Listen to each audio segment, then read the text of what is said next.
ये मुकाबला है कांटे का और इस बात की पूरी गारंटी है। तो सोचिए मत, जल्दी से बनाइए अपनी favourite team only on my team 11, India की अपनी फैंटेसी।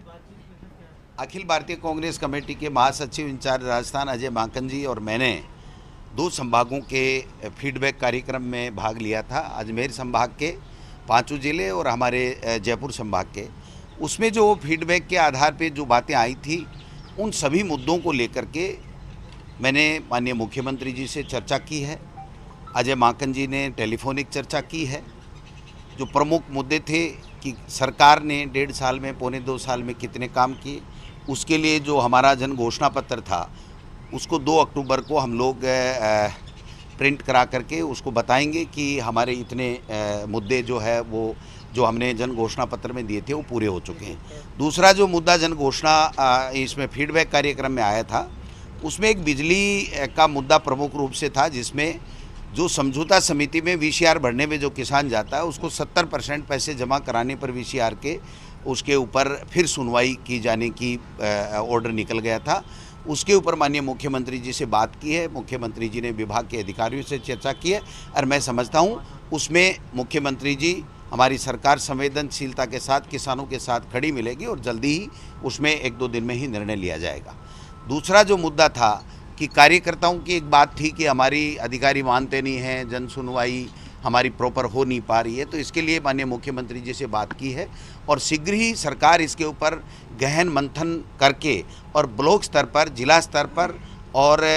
ग्राम पंचायत स्तर के ऊपर किस प्रकार से अधिकारियों के साथ जनप्रतिनिधि उपस्थित रह करके और लोगों की जन सुनवाई, कार्यकर्ताओं की और जनता की सुनवाई करेंगे। और जो प्रभारी मंत्री हैं उनका रोल, अब जैसे प्रभार मंत्री बदल दिए गए हैं तकरीबन, तो उनका क्या रोल रहेगा, वो कैसे ज़िले की मीटिंग लेंगे अधिकारियों की, उससे पहले कांग्रेस के कार्यकर्ताओं की किस प्रकार से बैठक लेंगे और बैठक लेकर के मीटिंग में उनके जो समस्याएं हैं उनका समाधान करेंगे और स्टेट लेवल से होने वाली बात के लिए यहाँ पर सीएमओ को वो रिपोर्ट करेंगे कि क्या मुद्दे हैं जो जनता चाहती है या उनके जो सॉल्यूशन वहाँ से नहीं हो पा रहा है, स्टेट लेवल पे होना चाहिए। वो चीज़ भी मैं समझता हूँ माननीय मुख्यमंत्री जी से विस्तार से चर्चा हुई है।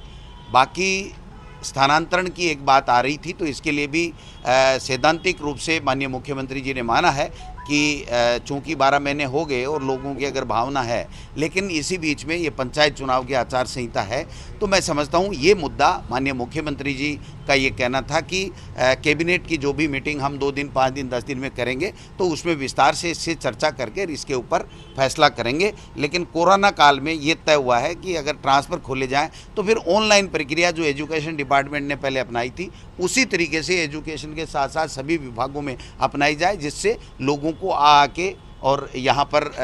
कोरोना संक्रमण से बचाया जा सके। तो ये 3-4 प्रमुख मुद्दे थे। ये मुकाबला है कांटे का और इस बात की पूरी गारंटी है। तो सोचिए मत, जल्दी से बनाइए अपनी favourite team only on my team 11, India की अपनी फैंटेसी ऐप। बाकी जो संगठन के रिस्ट्रक्चर की बात है, वो जब फीडबैक कार्यक्रम पूरा हो जाएगा उसके बाद में हम लोग अजय माकन जी और हम सब लोग बैठेंगे और उसके बैठने के बाद में उसके ऊपर विस्तार से चर्चा करके उसको भी रिस्ट्रक्चर करेंगे। तो ये जो जनता के प्रमुख मुद्दे थे, जन घोषणा पत्र की क्रियान्विति का मुद्दा, बिजली का मुद्दा, जनता की सुनवाई का मुद्दा, स्थानांतरण का मुद्दा, और कोई आपके ध्यान में हो तो आप बता दीजिए जो फीडबैक कार्यक्रम में आप लोगों ने चलाया या दिखाया, अगर उन सब मुद्दों के ऊपर बात हुई है। मेरे विभाग, शिक्षा विभाग से संबंधित बच्चों को कैसे जल्दी से जल्दी नौकरी दें युवाओं को, इस मुद्दे के ऊपर भी बात हुई है। तो मैं समझता हूँ सारे मुद्दों के ऊपर काफ़ी गहन विचार विमर्श हुआ है और सरकार इतनी पॉजिटिव है कि 4 घंटे तक एक मुख्यमंत्री जनता के मुद्दों के ऊपर प्रदेश कांग्रेस कमेटी के अध्यक्ष से बात करे और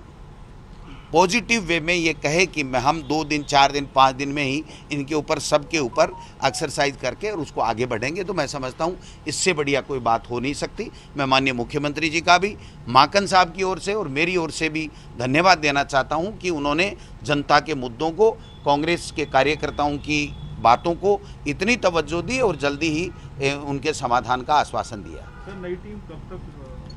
ऐलान होगा? फीडबैक कार्यक्रम पूरा होते ही मैं समझता हूं उसके ऊपर हम लोग एक्सरसाइज करके और जल्दी उसका गठन करेंगे। सर, जनसुनवाई का आपने कहा कि अधिकारी जनसुनवाई करेंगे, उसमें मंत्री भी मौजूद रहे, क्या ये डीसीसी में होगी या कहीं? नहीं, देखिए, ब्लॉक स्तर पर, जिला स्तर पर कैसे जनप्रतिनिधियों के साथ अधिकारियों की मीटिंग हो और महीने में कम से कम एक ब्लॉक स्तर के ऊपर सारे अधिकारी बैठ करके जनप्रतिनिधि एमएलए वगैरह के साथ में हों। अगर वो मंत्री भी है उस विधानसभा, मैं लक्ष्मणगढ़ का हूँ तो मैं लक्ष्मणगढ़ में भी महीने में एक दिन कम से कम उस जन सुनवाई में जाऊँ, और ग्रामीण क्षेत्र में भी हम अधिकारियों के साथ जाकर के गाँव के लोगों की वहीं, यही तो हमारा कार्यकर्ता जाता है कि मुझे ज़िले में नहीं जाना पड़े, मुझे स्टेट में नहीं जाना पड़े, मेरी छोटी मोटी जो समस्याएं हैं मेरे गांव में ग्राम पंचायत में सोल्व हो जाएं, मेरे ब्लॉक में सोल्व हो जाएं, मेरे ज़िले में सोल्व हो जाएं, और जो वहां के स्तर की नहीं हो उनका फीडबैक जनप्रतिनिधि, चाहे एमएलए हो चाहे मंत्री हो, वो ला करके स्टेट में दे, जिससे माननीय मुख्यमंत्री जी संबंधित विभागों को दे करके उसका समस्या का समाधान कराएं। एक एमबीसी वर्ग को आरक्षण देने की मांग को लेकर सचिन पायलट जी ने लेटर भी लिखा है मुख्यमंत्री को। देखिए, निश्चित रूप से कोई भी वर्ग हो, कोई भी नेता हो, कोई भी जनसेवक हो, उसको चाहिए कि वो जनता की कोई भी बात है जो उसके जहन में है वो सरकार तक पहुंचाए। मैं समझता हूं विभिन्न संगठनों के मुद्दे आते रहते हैं। सचिन पायलट जी का भी चिट्ठी जो सोशल मीडिया में आया है वो मैंने देखा है, न मेरी इस संबंध में मुख्यमंत्री जी से बात हुई है, न मेरी इससे बात हुई है। वो उनका व्यक्तिगत मामला है कि उन्होंने उनको चिट्ठी भेजी है, वो अपने हिसाब से जो सरकार कर सकती है वो उनको जवाब भी भिजवाएंगे और कार्रवाई भी करेंगे।